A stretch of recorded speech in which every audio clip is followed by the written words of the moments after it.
The power struggle, federal versus state government in the United States. Welcome to Civics Explained.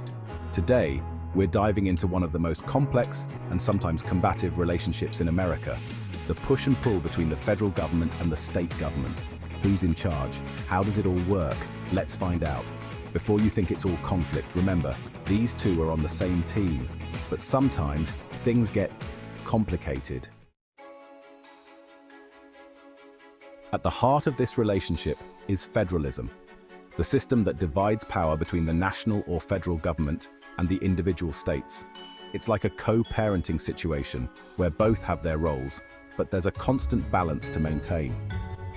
The federal government handles the big stuff: national defense, foreign relations, interstate trade, and printing money. But the states are in charge of local issues like running schools, managing public safety, and building local roads. Seems simple, right? Each has their own responsibilities. But here's where things get tricky. What happens when their responsibilities overlap?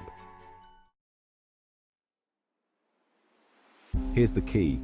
The US Constitution includes something called the Supremacy Clause. This means that federal laws trump state laws when there's a conflict. In other words, if a state law contradicts federal law, the federal law wins. Whether it's civil rights, healthcare, or immigration, if the federal government makes a law, the states have to follow it, whether they like it or not. But wait, states aren't powerless. Thanks to the 10th Amendment, any powers not specifically given to the federal government are reserved for the states. That's why states have the freedom to set their own rules for things like education, healthcare, and even marriage laws. Want different public school systems in different states?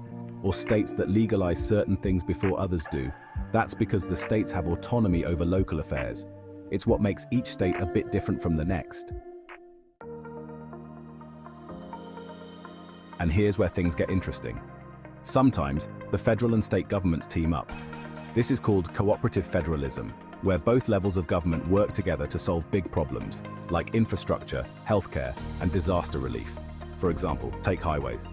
The federal government might provide funding and guidelines, but states are responsible for building and maintaining the roads.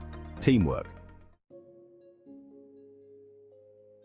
But sometimes the federal government wants states to follow its lead, whether the states like it or not.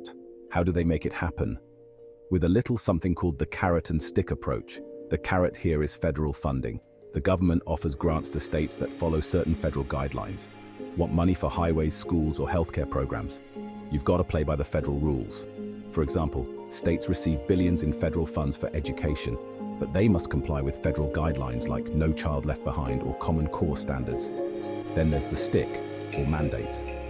These are rules that states must follow, no questions asked. Some mandates are unfunded, meaning the federal government says do this, but doesn't provide money to do it. Ever hear about federal regulations that states complain about having to enforce without extra funding? That's what happens when the federal government uses mandates to get its way.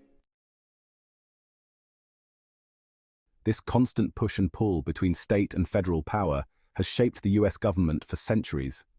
Sometimes there's conflict, like when states pass laws that challenge federal authority.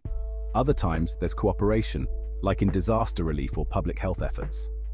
At the end of the day, the US thrives on this balance, where states have the freedom to experiment with new ideas, while the federal government ensures unity and protects national interests. While it may seem like a tug of war, this balance between state rights and federal power is what keeps the country flexible and innovative. States can adapt to local needs, while the federal government ensures the nation stays united. So the next time you hear about state laws or federal policies, just remember, it's all part of America's unique balancing act. Thanks for watching, and stay tuned for more civics lessons. Subscribe and keep learning about your world.